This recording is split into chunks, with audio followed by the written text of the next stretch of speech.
Hello and welcome to Gardener's World. It's lovely, isn't it, just to be back outside. And there is actually some warmth in that sun. You're looking at my little wildflower patch, do you remember? Lovely turf all the way around the edges and slightly unkept in the middle. The bulbs have come and gone, so I've got Iris reticulata and the early crocus. And the wildflower in reality is probably not gonna come until May, early June. So I've got this sort of gap, and that's where the primulas come into play. Got the cowslip, which will grow absolutely anywhere, so I've not put many of those in. They'll seed around and they'll be fine. But it's this, the oxlip. This is the experiment. In reality, I'm pushing my luck, because normally they grow in the woodland, in the damp conditions, and obviously I'm a little bit drier, but there is areas in this lawn that definitely hold the moisture.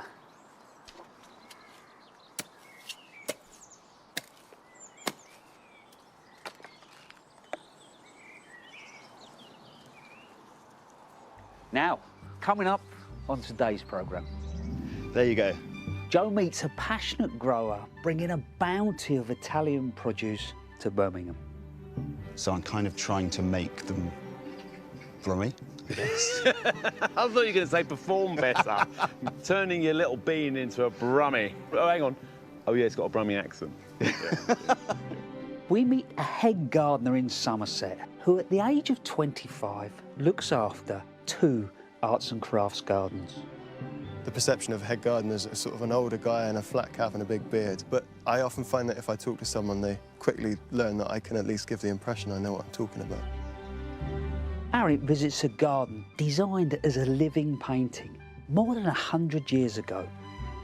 This is Charleston, and it's a place brimming full of ideas and creativity, and you can really feel the energy here.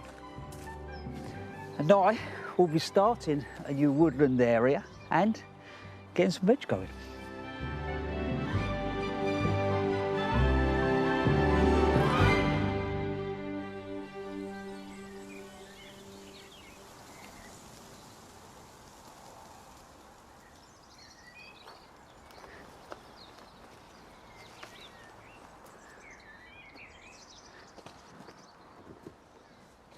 This is an area of the garden that sits just behind the gravel garden.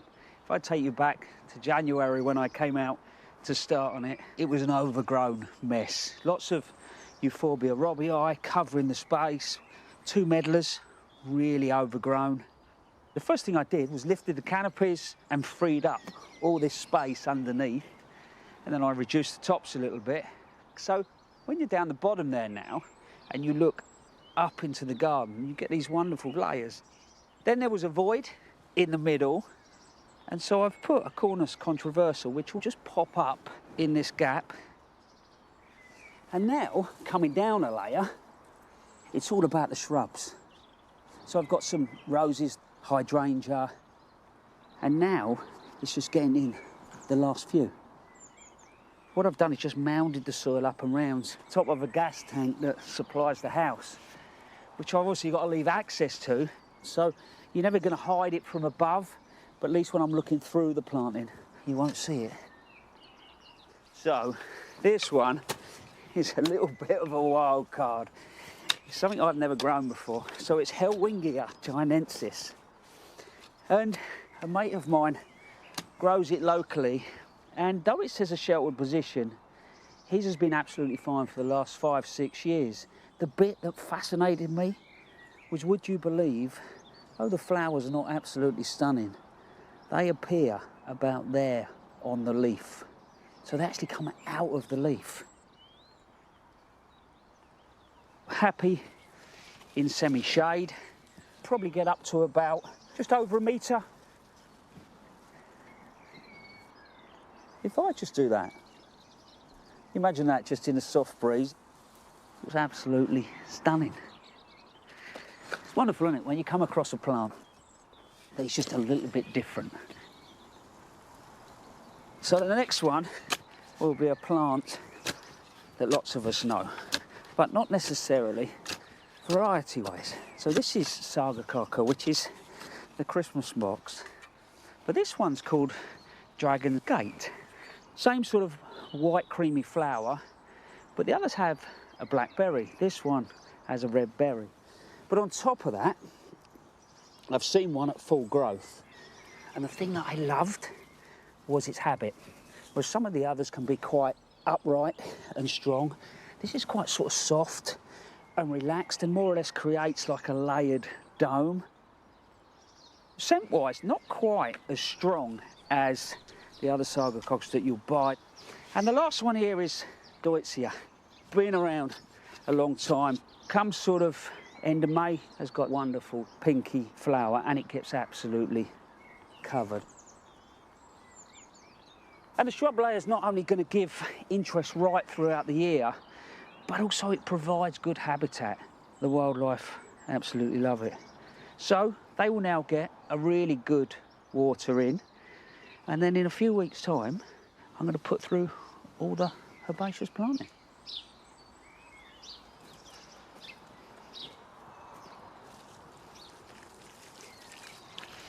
Last summer, Arit went to visit a fascinating garden with a very colourful backstory.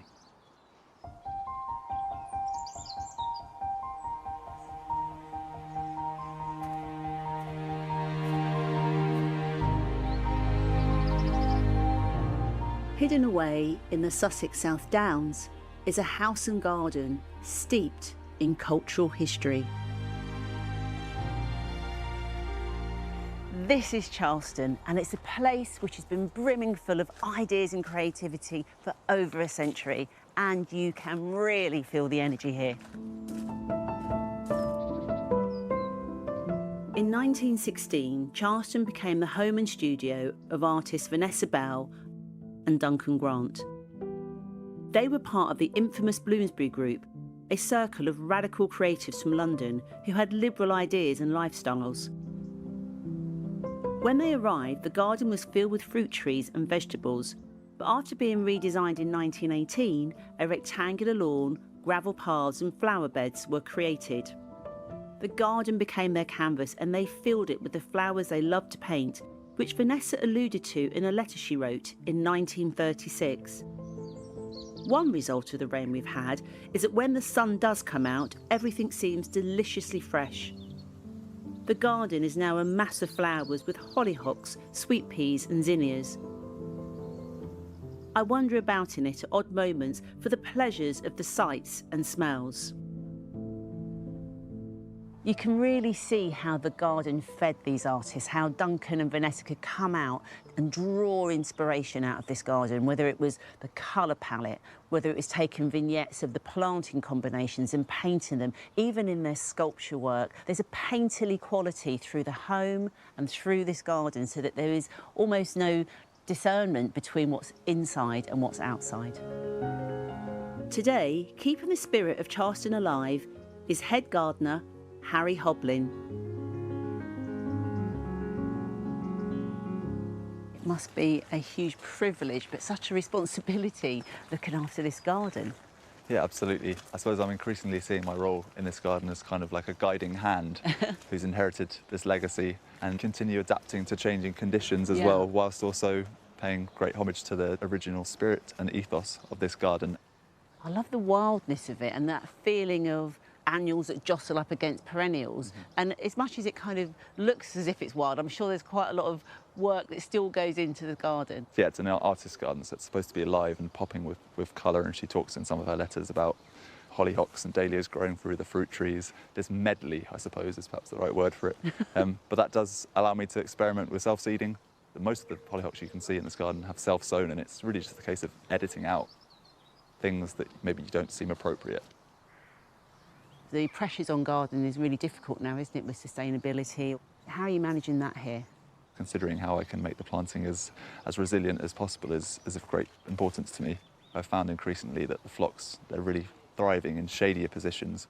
And then in those sunnier spots, perhaps I'm looking to introduce newer plants that can tolerate those drier conditions.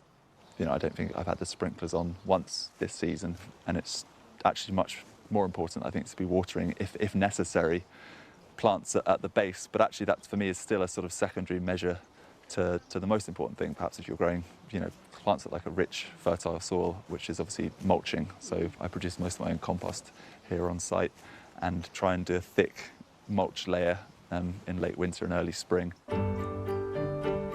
Harry has a number of different compost heaps spread around the garden at Charleston, and he's proud of his sustainable recipe. This is what us compost enthusiasts call compost cakes.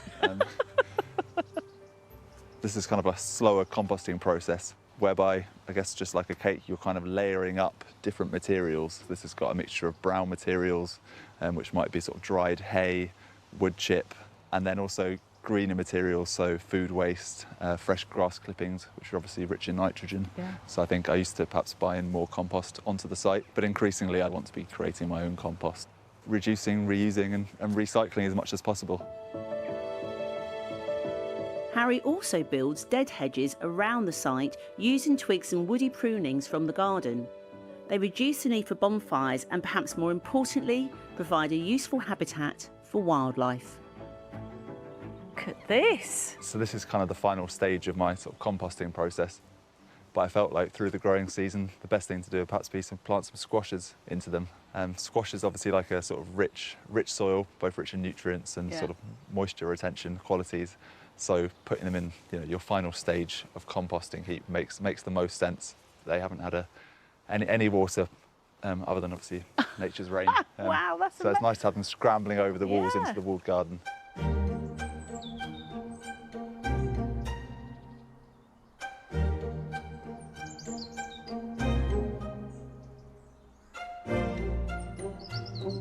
Coming to a place like this is so exciting. You don't know what you're going to see because it changes all the time.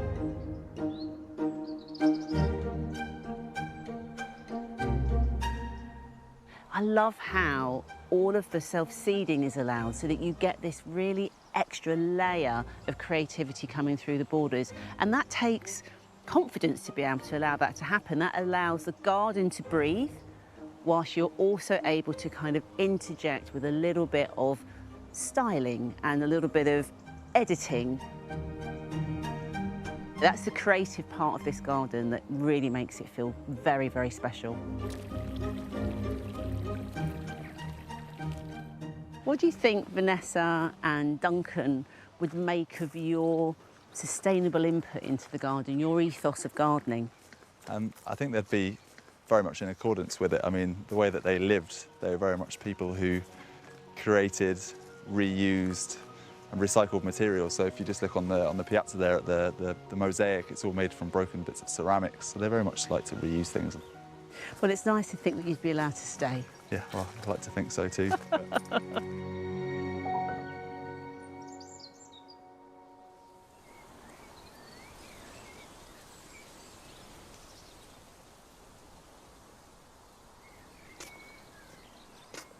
I thought that felt incredibly romantic. But there was one part that made me smile, and it was the squash scrambling about. I do like a runaway squash. But also, my granddad used to grow his marrows exactly the same on top of the compost.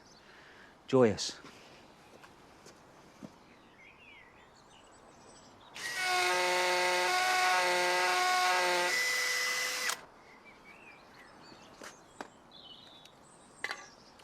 Last year, I put in this archway and then planted rows of Malvern Hills, which is this glorious rambler. It repeat flowers, it's sort of soft yellow. And it's getting away now, so I think this year it will get up and over. And then I put up my new sparrow box. So I'm hoping I'm going to get some visitors. But the thing that was bugging me is this wall. In the morning, this is east facing, and the light bounces off here and it just doesn't feel right. So what I want to do is I'm going to put a wall shrub against here just to soften the whole area. But instead of putting up trellis, what I do is just use these horizontal wires. I start normally about 450 mil from the ground and then repeat as we go up. And what I've done is drilled some holes on the horizontal. Probably got about 1 metre between each. So once I've drilled the holes, got the raw plugs in, It's just a matter of putting these vine eyes in, which is just a little screw, little galvanised eye at the end. They're brilliant for these sort of jobs. Tighten those up with a pair of pliers, but you could also do it with a screwdriver. And then what I'm going to do with this one, just leave that at the moment like that, so it runs with the line of the wire. Now we're going to pull our wire through. So the galvanised wire is about 2 mil. And then all we're doing now is threading through the eyes and then hook over here, tension, bend it over. Going to wind that wire as tight as you can back around. Last little trick, all right, just to get that final tension. All we're going to do at each end is now take that, give it a little twist and tighten it up. So there you go. We are now ready to plant the wall shrub. But before that, it's now time for one of your films. Hello, I'm Matt and welcome to my allotment. I thought I'd show you around. I've had this plot in St Werburgh's for 2 years, having inherited it from my mother. My mum had been working this land for 15 years but died during lockdown due to cancer and left this allotment to me. I had never done any gardening at all up until 3 years ago, at which point my mum asked me if I'd like to help her manage the site. She was struggling to maintain it as her health was deteriorating. Since she passed away, I've been learning to garden and have found the allotment the perfect place to come and relax and reflect. On my plot, I have been lucky enough to inherit a really established strawberry bed alongside raspberries and red currants and gooseberries, which I've left intact and kept maintaining. As for the rest of the plot, I decided to strip it right back and start from scratch. I knew exactly what was what. I was given some great advice early on with my allotment to grow what I eat. I love cooking, and for me every meal seems to start with onions and garlic, so I've planted lots of this. I don't want to just grow veg up here, so I've dedicated a few beds to support pollinators. I've planted cosmos, snapdragons, triplet lilies, poppies, gladioli and sunflowers in large thickets. I love sitting next door to the flower beds and watching the insects congregate around the flowers. As my wife owns a cafe and coffee roasters, I'm lucky enough to have access to a byproduct of the process called chaff. Chaff is the husk of the green coffee bean, which is removed during the roasting process and is an amazingly nutrient-rich source of mulch. I use the chaff in allotment to conserve water and suppress weeds, and I have a suspicion that slugs absolutely hate it. It's amazing to have access to this byproduct, as it both supports and benefits the calf and the allotment. I think my mum would be amazed and delighted about what I've done in this small plot of urban land, and I've loved learning and developing a passion for gardening. I hope you enjoyed looking at my little plot here in Bristol.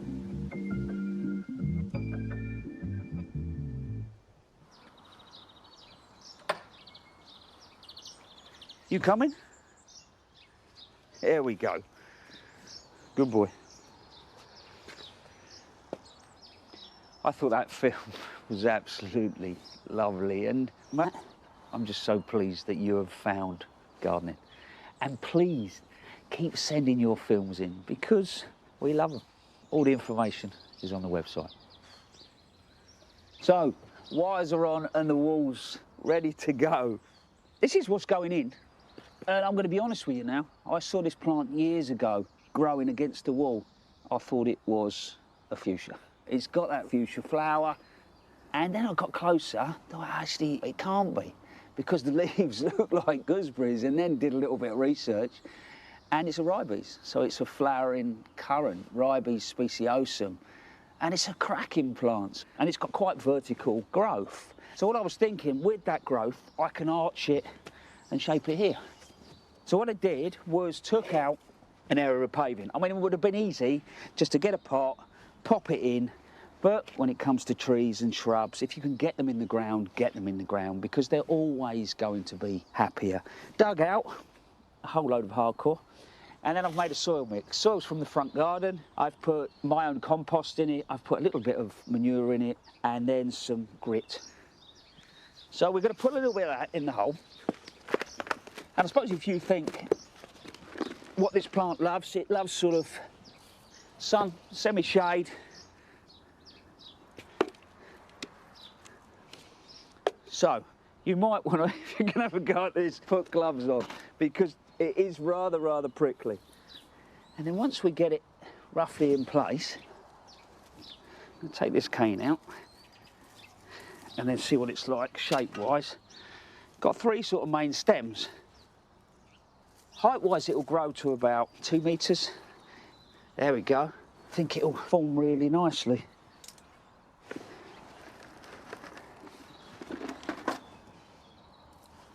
And actually, it's not just the spring flower. I think the stem colour on this plant is stunning. And the gloss of those leaves will really ping against that wall. So we work that in. That will settle itself down after a good water. Now really, all I've got to do is to tie that in. I tie a knot around the wire so that when I do tie in, the plant's never going to rub against that wire. You know, you look at those flowers and they're long and you think, how does anything pollinate that? Well, this plant originates from Mexico and California and is pollinated by hummingbirds. So out there it will fruit. I've never seen it fruiting over here. Now, we're off to meet a head gardener in his 20s, and he doesn't just look after one garden, but he looks after two.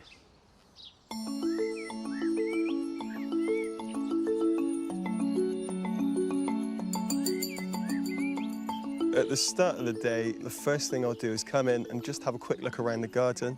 Just have a look what's looking good, what's looking not so good. It's still nice and cool, nice and light. You hear the birds song and get to see the garden before anyone else does. My name's Sam Hickmott. I'm the head gardener at Lightscarry Manor and Tinsenall Garden in Somerset. I'm in quite a unique position. At 25, I believe, I'm the youngest head gardener in the National Trust, which is quite an unusual feat.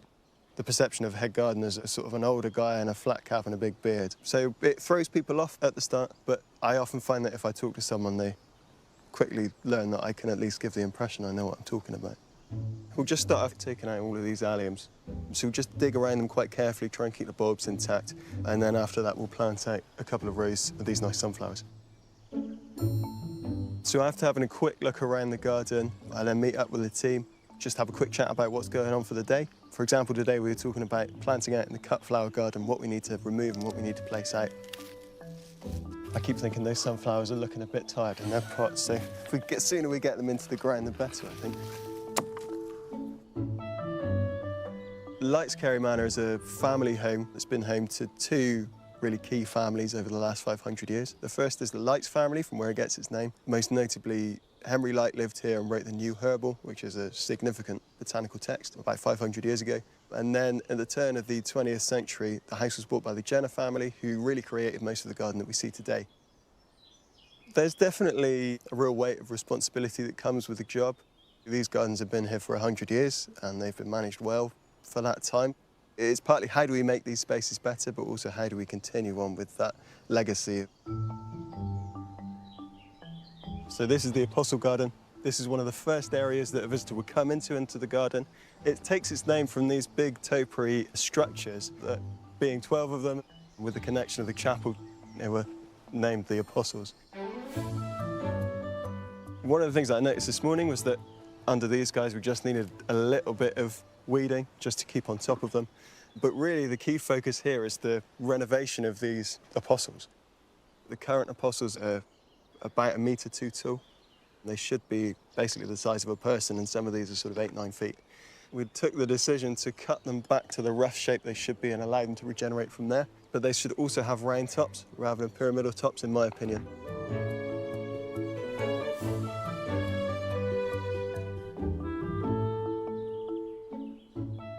So this is the main border, and this is really the centerpiece of the garden. It's a 50-meter long mixed border, it's first laid out by Graham Stuart Thomas in the 1960s. While it's looking really good at the moment, all of the flowers are just coming into their prime. It's not quite as it should be. Graham Stuart Thomas laid it out in a colour spectrum of soft blues and yellows through to pinks, purples, and then finally reds at the far end. But unfortunately, it's lost some of that in time. However, that's a job for another day because we've got to get going.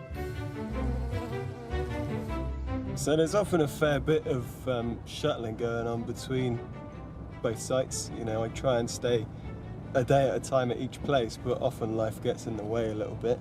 I've become very familiar with this small bit of the A303. It's, yeah, you drive it quite a lot, but really it's all just another day in the office.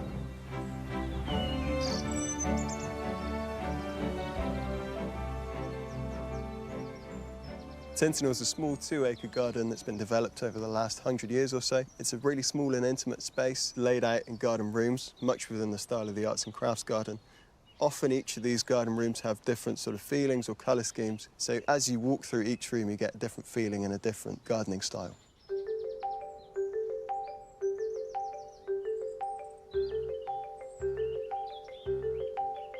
Actually, if you want to go on the other side of the path there. Okay. I'm really lucky here. I have a really great team that don't take very much management, knowledgeable right from an apprentice through to senior gardener. So everyone has something different to bring and a different outlook on both gardens. So I don't know if anyone's got any suggestions for what we could replace some of that Artemisia with on the right-hand side. It's not really having the side effect of being actual hot No. when you look at it. I mean, I love the foxgloves.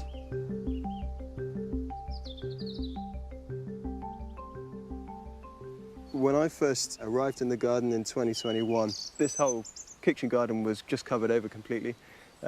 We didn't have anything much growing in it at the time, so our first priority was really to get it back up and running again. And now this year, in our second year, we're full of lovely cut flowers and vegetables that are really coming on well. We've just got some beans here that we're looking to protect from a resident rabbit who's turned up recently. We've evicted him and ensured that he can't get back in again.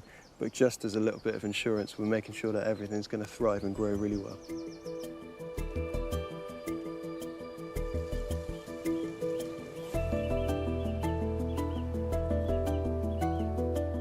So I think as much as every gardener leaves an impact on a garden, I think the gardens reciprocate. And really to get them under your skin in such a deep way, I don't think that's something you ever quite get rid of. And I think whatever happens, I'll always look back on both of these gardens really, really fondly.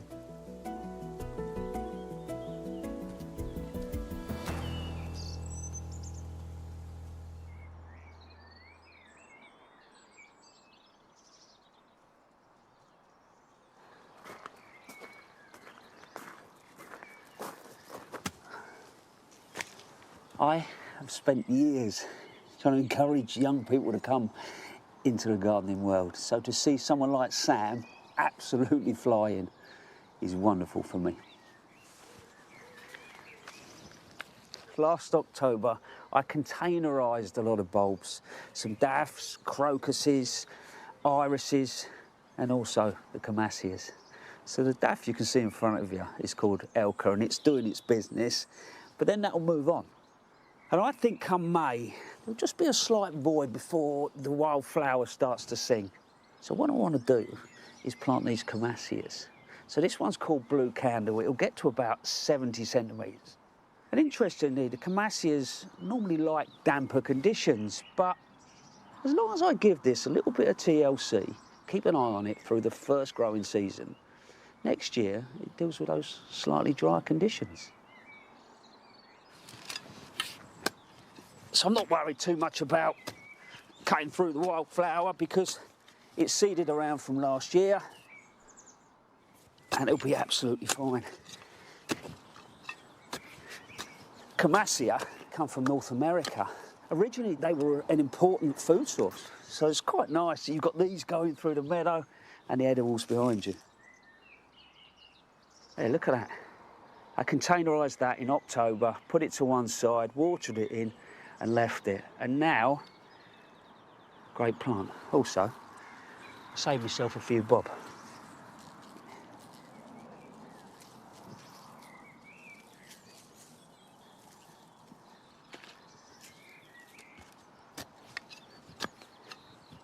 Do you know what? It's absolutely lovely. Just getting back out in the garden. Hands in the soil, a little bit of planting. I can actually smell that soil. That's what it's all about.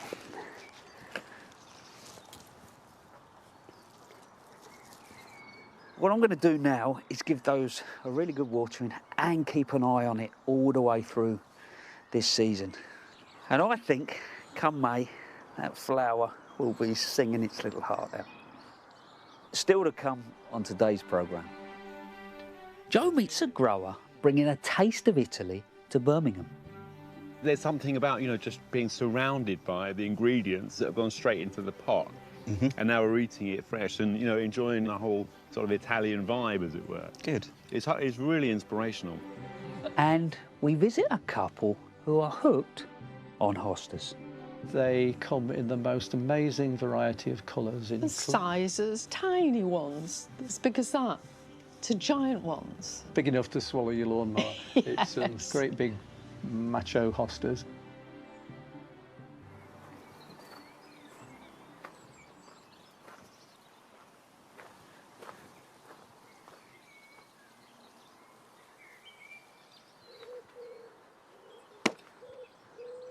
So, raspberry time. Actually, to be fair, it's getting to the back end of the season for bare root raspberries. And what I've done, first of all, is soak them for a good couple of hours so they're nice and wet. If you can still get them, that's exactly what you're going to get.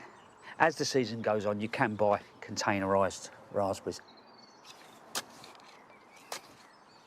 So as far as this sort of soil's concerned, I made sure that we've got no perennial weed, and then I introduced an awful lot of organic matter. For me, that was well-rotted manure. And then after that, I did feel that it was still a little bit claggy. So then I started introducing some horticultural grit, because these plants, they love well-drained soil and also a sunny little spot. So this wall actually faces west, which is spot on. These are actually called Autumn Bliss. They're a really good, reliable raspberry. They grow up, they then fruit on that first season's growth, and then all you have to do back end of the year is cut them back down to the ground. When it comes to planting them, I'm going to put them about 45 centimetres apart.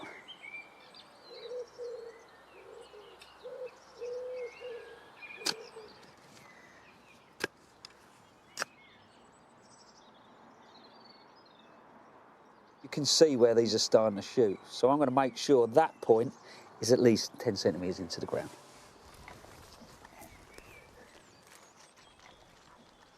So when it comes to the autumn raspberries, I don't think it's just the simplicity of pruning that attracts me to them. It's the timing of that fruit and whether they're fresh off the bush or you make jams to carry you into the winter.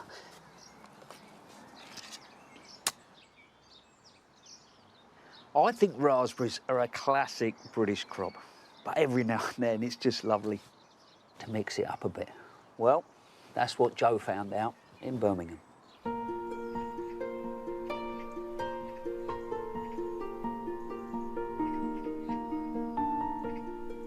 For me, allotments are what it's all about. They're community orientated, packed full of wonderful fruit and veg, as well as ornamentals, and of course, brilliant people too. So when I heard about an allotmenteer who has a penchant for growing and cooking Italian fruit and veg on his plot, I didn't need asking twice. Matthew O'Callaghan fell in love with all things Italian through an Italian ex and became obsessed with growing produce that allowed him to cook with the authentic flavours of Italy. Matt, buongiorno. Buongiorno. Buongiorno. Ciao. Ciao, ciao. Beautiful Belotti beans you got there. Yeah, they're good. Oh, they're gorgeous. So these are one of the best beans. You cook them like this, just boil them up with some olive oil, some garlic. Perfect. You sow them in March, April. Yeah. Treat them like runner beans, and then you shell them when they start to dry. So we leave some of them on to dry. Yeah. Store them over the winter so we can keep eating them. Some of them I'll eat now. Will you show me around the plot? Yeah, of course. Fantastic. So I grow loads of different types of chicories, Yep. or chicoria, which all start out looking identical, which makes it really difficult when you forget to put the labels in. So That's one, day one on gardening courses. Yeah, Put the labels in and the date. Yeah, but then you take the labels out, and then yeah. Anyway, so this one looks like a giant lettuce. It's actually pala rossa, which means red ball. So although it's green at the moment, as the nights draw in and it starts to get colder, so it switches the pigment to a red, which is more efficient. And that's when they're ready to eat. But they're quite bitter, aren't they? Yeah, bitter is a big thing in Italy, but they treat them in a way to make them delicious. So with this, I make a risotto. So this is my favourite bean variety, which is from Lucca in Tuscany, and they're called peacock beans. They're lovely pods, aren't they? Yeah, Golden. they've got a really long growing season, so I start these off in March inside, and then you can see they're only just getting going now. And also, when you cook them, they double in size, they swell up, so that, I mean, like in terms of nutrients and protein, what you're getting a lot of bang for your buck. Yeah. What I do with these is each year I pick the ones that ripen earliest, use those for next year. So I'm kind of trying to make them brummy, I guess. I thought you were going to say perform better. You're turning your little bean into a brummy with an accent. Oh, hang on. Oh, yeah, it's got a brummy accent. Yeah.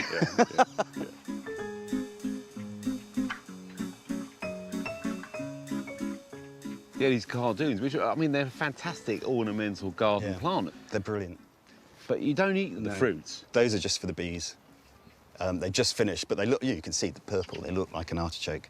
Yeah. But it's the species, if you like, of artichoke that was then taken and cultivated to make it edible. Tasty. But you can eat part of the leaf. So after it's flowered, it sends up this new growth, so that's going to be next year's growth. What you can do is wrap cardboard around it, so that makes it more tender. It's the same way you do with, like, earthing up celery. Yeah. And then in the winter, you just take out the central rib and then batter it and deep fry it. And then that's street food in Palermo. Oh, you stop it. You're really making me peckish now. I see you got some tomatoes. Yep. Really nice looking tomatoes growing. Got some special tomatoes.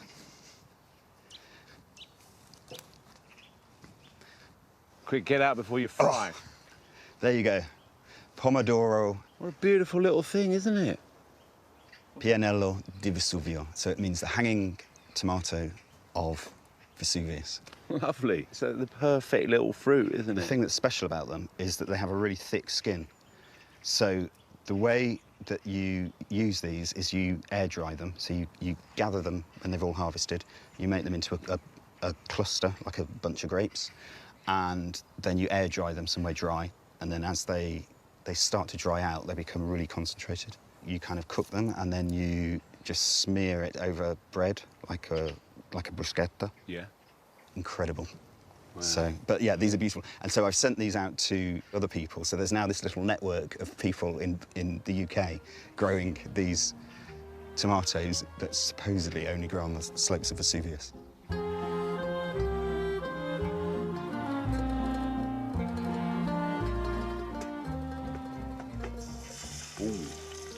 Well, Matt said I might get to eat something later. I didn't realise it was DIY, to be honest.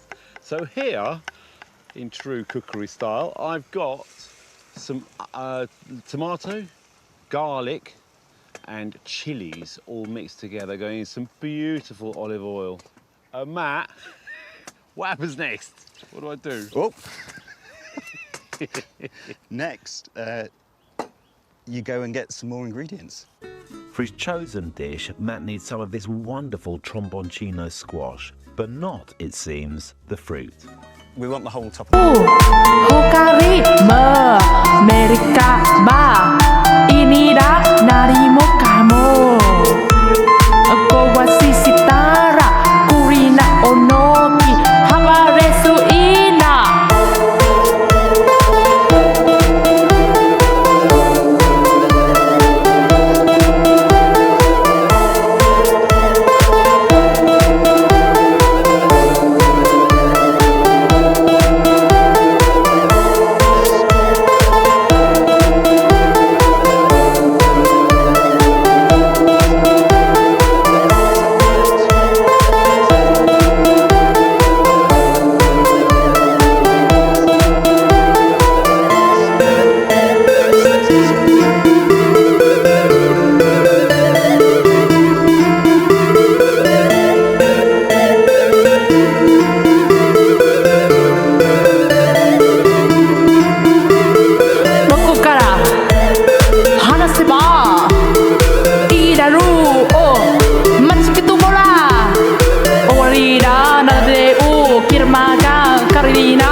Quara, Kuriminsanara, Harikizara, Iravidisara, Urivinada, Ninanate, Iravidara, Ita, Karina, Musitia, no Siro, Otesure, Nari, Koma, Koyara, Inanta, Fukano, The plant, the tenerumi. The whole thing? Yeah.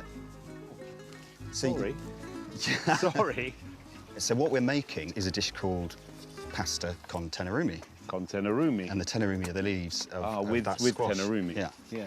So we want to cut them into strips, but just take out this central thing. Okay.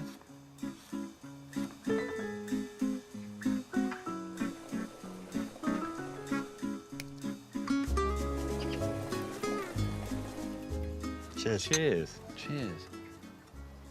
No, people don't really eat this in Britain. I've never heard of it before. Or would, you know, if you go to an Italian restaurant, I don't think I've even seen it. It's very much, you know, domestic. Fresh ingredients, ready to go. Picked minutes ago. Picked minutes ago. And then the tomato, yeah, you just put it on top. Looks amazing. There you go. Thank you very much. Right, here goes.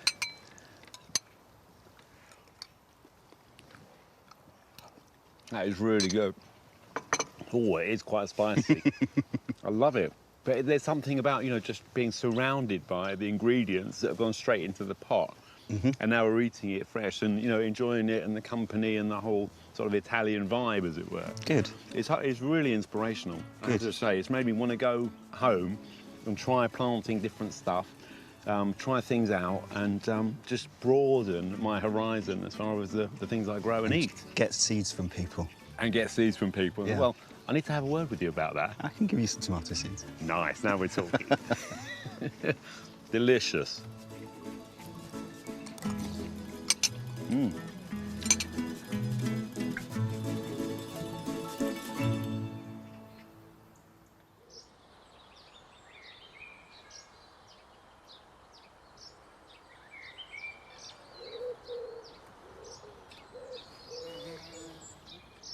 Matthew inspired me. I love ballotti beans, going into autumn and then putting them in a minestrone soup. I've got about a 9 centimetre pot, filling it up, peat-free compost, a couple of little taps, and these are quite big seeds. They want to go in at roughly about 5 centimetres. So I'm going to make 3 little holes, nice and simple, and then just pop them in. We have a bit of a thing in our house. Mrs. Frost thinks they look gorgeous, so she puts them in wonderful glass containers and then gets very irritated when I start using them. And then all I do is just top the pot up, and that's it. Do a second one. What do you want, eh? No, I'll tell you. Hey, animals, it's just starting to rain. So the dog, being the dog, doesn't mind at all. Probably thinks it can eat the ballotti beans, but Ash has gone and sat in the greenhouse and just looking at us as if we're a little bit crackers. So I think Ash is probably brighter than you, darling, eh? Anyway, water them, put them in the greenhouse, and they will grow on. And when it comes to planting out, they probably reach up to about 2 metres. So I'll grow them up a little obelisk, but you could make, you know, a wigwam from some canes. And I'll probably put these out back end of May, early June. What you're doing is you're thinking about the last frost. When you plant them out, well-prepped soil, plenty of organic matter, and come the back end of the summer, you will be picking the ballotti beans.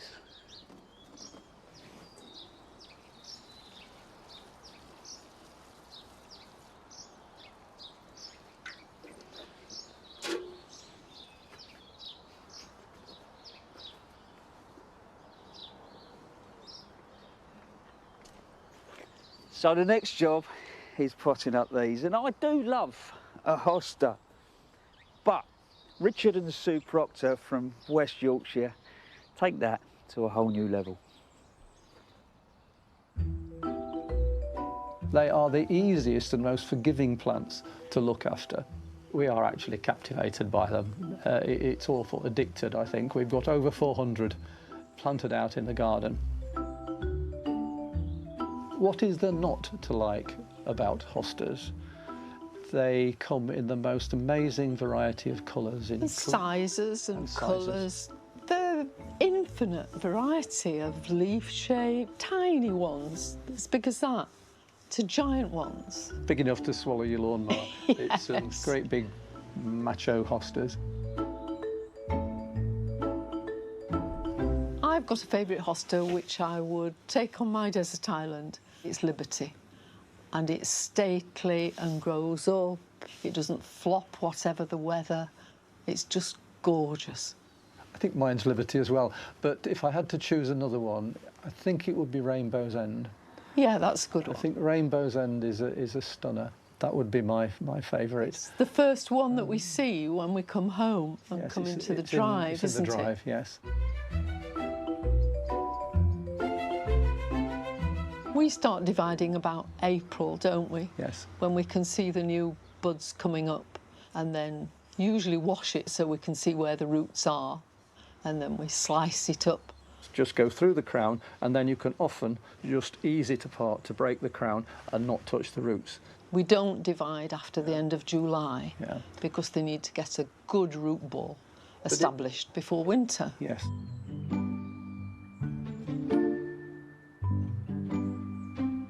We're both very much drawn to the miniature hostas because they're so unusual. Everybody should have a blue mouse ears. There's about 70 or 80 different mice, but blue mouse ears is the parent of them all. It doesn't grow much higher, but it'll go to at least a foot in diameter. And because of its thicker leaves, it's fairly slug resistant. I can't think of any years where we've had blue mouse ears attacked by slugs or snails. It grows in the shade, it grows in the sun, it grows in pots, in the open ground. Everybody ought to have blue mouse ears in the garden. Yes, hostas will grow in sun. There are a large number of them which will be a different colour in sun and shade. There are very few hostas which will be identical, so that maybe a hosta in full sun will have a gold centre, but in the shade it will have a two-tone dark centre, dark green, dark blue. So is that hosta sun tolerant? Well, if you like it in sun and you like it in shade, yes, you can buy the same hosta twice, or you can divide it, put one in sun, one in shade, and you've got the equivalent of two different hostas. So what we're saying really is that hostas cope with sun, but ideally they'd like some shade. There are some hostas which look best in a lot of sun, and those are the ones that it needs the sun to bring the variegation out, the streaking out in the hosta. I mean, there are very few hostas which will take 12 hours a day sun if your garden is dead flat and there is no shade whatsoever. Listening to that, Richard, I'd quite like to grow hostas. I think I'm going to have a go. Haven't you got enough?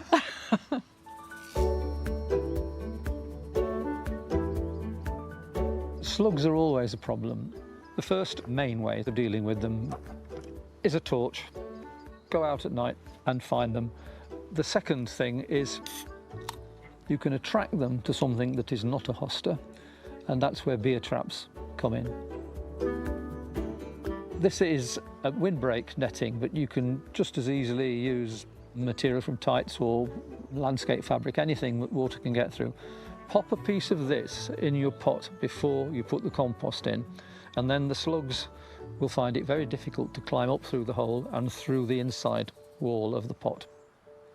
The last thing, I wish I'd brought a hedgehog and a frog with me, because perhaps one of the most important ways of getting rid of slugs and snails is to cultivate a good wildlife garden. I went to bed last night hating hostas.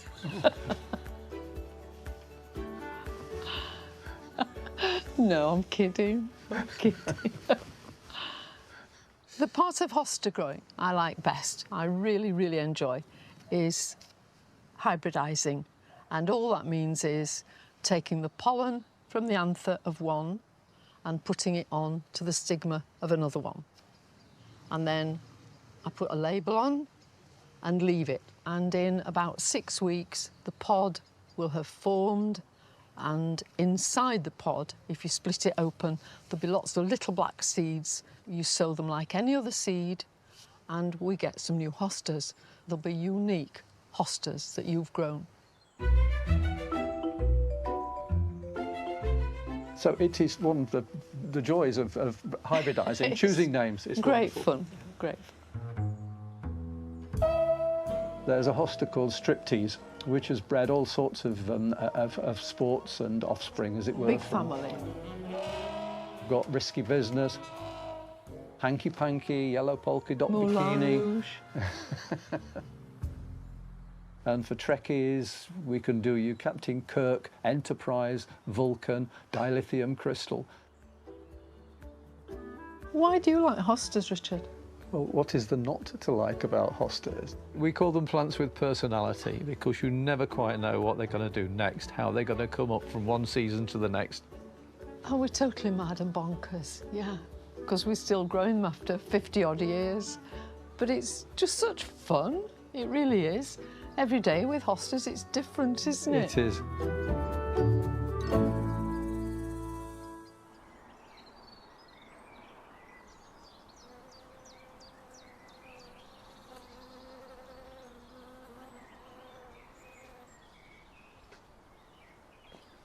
One of the things that I really love about gardening is that you can generalise, potter around, create your own little space, but also the amount of people that just specialise and that passion for hostas.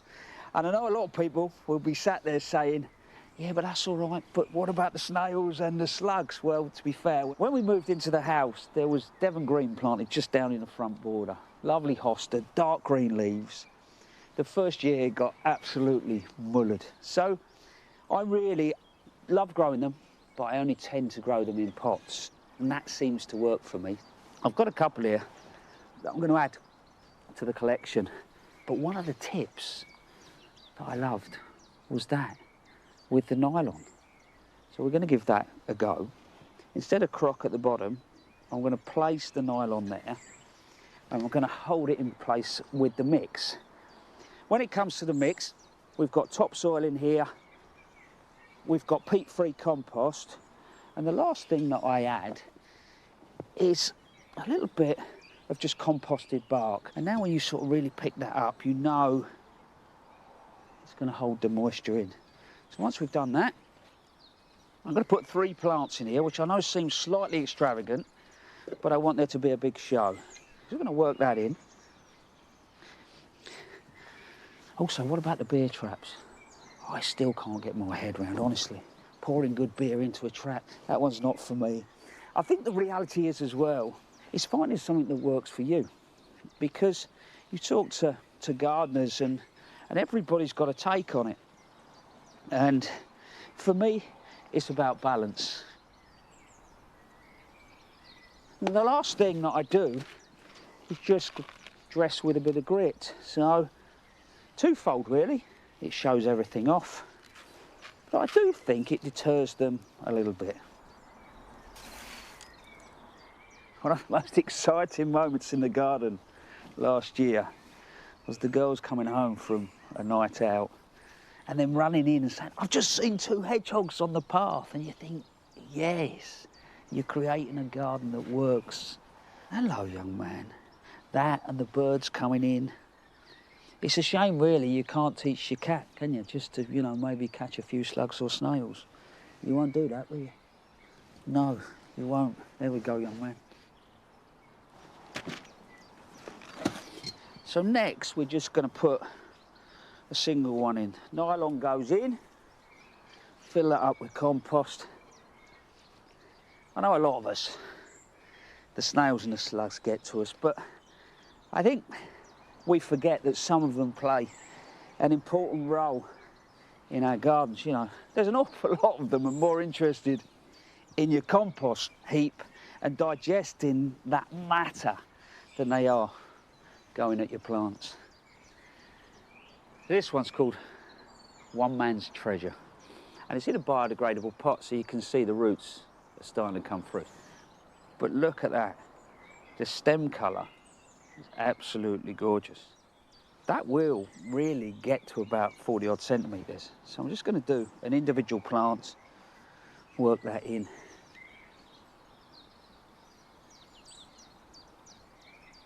So all I'm going to do now is give those a little water. They'll go straight into a sort of semi-shady spot. I like to keep mine out of the midday sun.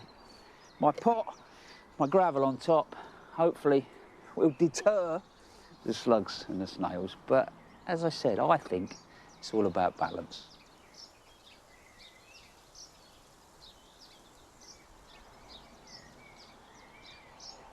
Excited is an understatement.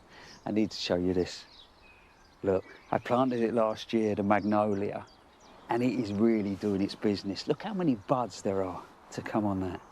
Obviously, all I'm praying for now is that we don't have a late frost. But even more impressive, look down there.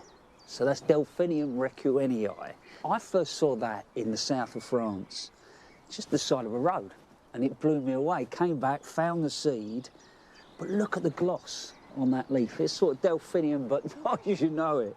It'll flower, probably about a metre. Lovely sort of mauvey blue flower on it. And you might remember, actually, I was walking around with seeds in my pocket and just sprinkling them around. And I've got a little patch there, and it's spread right the way through the garden. So what I did is I containerised a few. So I dug up the little seedlings, put them in pots, and I'm going to grow those on, and then I'm just going to put them in different places around the garden. So the moral of that story is, always keep a few seeds in your pocket, and when you see an opportunity, you can let them go. And then you get a surprise the following year. Anyway, as I said, I've got a few more that I want to just lift, containerise to plant later on. And while I get on with that, here's a few jobs you could be doing at the weekend.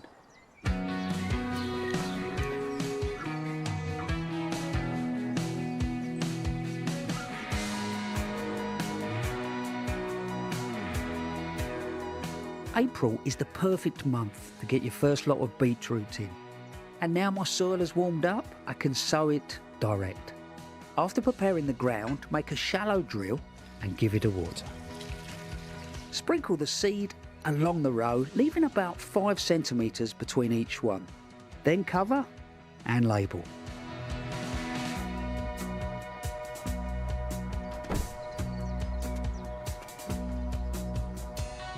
To help replace some of the nutrients that have been washed away over the winter, it's worth giving your trees and shrubs a feed. I'm scattering an organic fertiliser over my borders, which should give them everything they need over the coming months.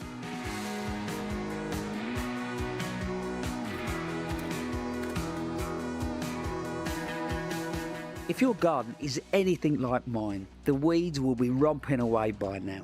And while it's nice to keep a few for the pollinators, I don't want them spread everywhere. In my gravel path, I like to use a hand fork to prise them out, which is important with perennial weeds like plantain. It's a job I like to do little and often, whenever I get a spare 5 minutes.